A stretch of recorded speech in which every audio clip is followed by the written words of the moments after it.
Bonjour tout le monde. Je me suis réfugié dans mon intra-histoire. Il fait pas très beau aujourd'hui. Alors, je me suis muché. Je me suis muché pour vous raconter l'histoire de deux amis. Ils sont quasi inséparables. Deux amis, mais bien différents. Ouais. Oh, mais ça n'empêche. Les différences, des fois, ça rapproche. Il y en a un grand tout sec, au front ridé d'inquiétude. Et il y en a un petit gros, aux tempes ridées de malice. Les mauvaises langues disent qu'il ressemble beaucoup au conteur de la compagnie Il était deux fois, Jean-Yves et Patrick. Bon, mais là, c'est les mauvaises langues. Bon, ils allaient, et ils vont de village en village dérouler les histoires à qui veut bien les écouter. Et aujourd'hui, c'est jour de marché, le rendez-vous des bonimenteurs. Et ils sont partis de bon matin avec pour seul bagage des histoires à se réveiller assis. Ils sont partis depuis le bon matin, il fait chaud, c'est loin, un petit coup de fatigue. Alors le petit gros, il dit comme ça, on pourrait peut-être s'arrêter, faire une petite pause, puis moi j'en profiterai pour m'allonger un peu, dormir 2 minutes, me requinquer quoi. Le grand tout sec, oh, on peut pas s'arrêter là, c'est dangereux, on risquerait de nous voler. Qui c'est qui va nous voler des histoires, franchement? Non, t'inquiète pas, allez. On se pose un petit peu, 2 minutes. T'as bien ton thermo de café avec toi. Prends-toi un petit café, moi je fais un petit somme et puis on redémarre tout de suite après. T'inquiète, t'inquiète. Il a à peine posé sa tête sur le bord du talus que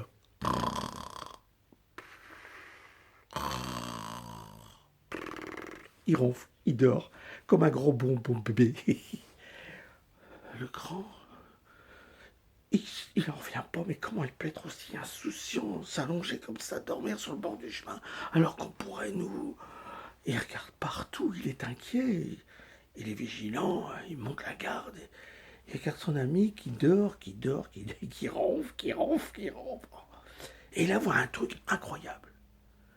Une abeille, une abeille qui sort de sa narine droite, qui s'envole, qui tourne autour d'un sapin qui était juste là, et qui revient dans la narine gauche.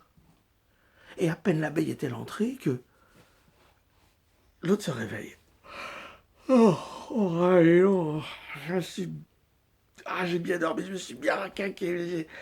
J'ai la tête qui bourdonne un peu. J'ai fait un rêve, un de ces rêves. Oh. Figure-toi que j'ai rêvé qu'une abeille me sortait de la narine droite et qui tournait autour d'un sapin. Ah bah tiens, un sapin, exactement comme celui-là, quoi. Et l'abeille qui revenait comme ça, et qui était rentrée dans l'autre narine, et puis qui me disait comme ça dans ma tête, creuse au pied du sapin, il y a un trésor, creuse au pied du sapin, il y a un trésor. Son pote, il ne revient pas de ce qu'il entend. Il dit, mais tu te rends compte? Tu te rends compte, il y a une abeille comme ça qui te dit qu'il faut que tu creuses au pied du sapin, il y a un trésor. C'est qu'un rêve, hein. Tu sais, c'est jamais qu'un rêve. Ouais, mais si ça se trouve, il y a vraiment un trésor au pied du sapin.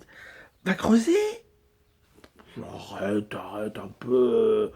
C'est jamais qu'un rêve. Je vais pas aller m'amuser à creuser au pied d'un sapin, tout ça parce que j'ai rêvé qu'une abeille m'avait dit qu'il y avait un. Non, arrête un petit peu. Mais, mais, il insiste et l'autre il dit mais arrête ça. T'en veux pas de ton rêve? Mais c'est pas que j'en veux pas, c'est que. Et si t'en veux pas, allez, je te l'achète. Bon, on n'achète pas les rêves, hein. Tu t'en veux pas? Tu veux pas les voir? Allez, combien? Hein? Tu veux acheter mon rêve? Bon, d'accord, c'est toi qui vois, hein. Moi, je sais pas. Une pièce d'or, 10 pièces d'or, 100 pièces d'or. Non, ouais, je te le donne. C'est vrai, hein. Du coup, il est à moi maintenant, hein. T'as plus le droit d'y toucher, hein. Non, ok, il est à toi. Et là-dessus, marché conclu, ils reprennent la route en direction du marché. Ils ont à peine tourné le chemin, qu'il y en a un qui sort. Il y en a un qui sort des buissons, il a tout entendu. Il a tout vu aussi, ouais. C'est Johnny Fisk. Ouais, un brigand, un bandit de la pire espèce. Il va directement au sapin. Au pied du sapin, il creuse et là, il sort un pot d'argile, un bon gros pot. Il prend le pot, il le casse par terre et là, les pièces d'or qui sortent, des diamants. Il met tout ça dans ses poches et il y remplit ses poches. Il n'a pas assez de poches. Il en met partout sur lui et il va directement au village aussi, lui. Mais pas pour écouter les boniments, non, non, non. Il va directement au café, ouais. Et puis il paye sa tournée générale, et puis tout le monde est content, et puis il joue, et puis il perd, et puis il paye sa tournée générale, et puis il joue, et puis il perd, et puis... C'est fait qu'à la fin de la journée, il y avait une fortune. Il se retrouve sans un sou, plus rien. Il a tout perdu. Ouais, bien fait pour lui, hein. Le lendemain, celui à qui on avait donné le rêve, il va au sapin. Ouais, ouais, il va à l'endroit où... Et là, quand il arrive, qu'est-ce qu'il voit? Oh! Il voit que quelqu'un a creusé. Il voit que il y a des morceaux de peau. Oh bah, pour une fois qu'on me donne un rêve, ben voilà, on me l'a volé.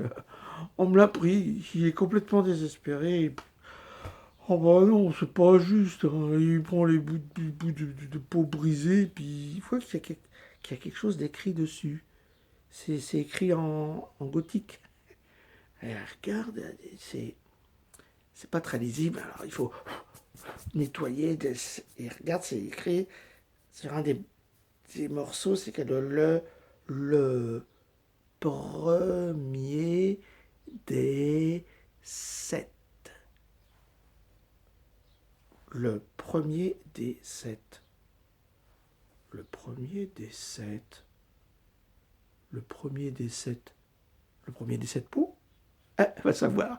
Alors il creuse et il sort un pot rempli de...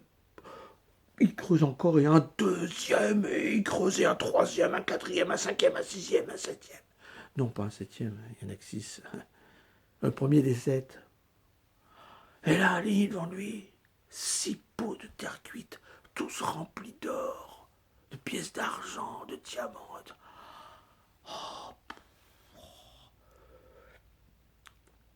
Avec un petit peu de ses pots, il s'est acheté un petit estaminet, ouais. Où il l'a appelé modestement au rendez-vous des compteurs. Et régulièrement, son ami vient le voir. Et à chaque fois qu'il passe le seuil de la porte, il dit bonjour. Et je suis venu voir comment se porte mon rêve. Ah, tu vois, il se porte très bien. Viens, assieds-toi, on va se raconter des histoires à se réveiller assis. Et les deux amis sont là. Ils boivent des chopines, ils se racontent des histoires. Oh, tout le monde est content, tout le monde sourit. Et mon histoire de rêve donné est finie. Mon histoire de rêve donné est terminée. Salut tout le monde.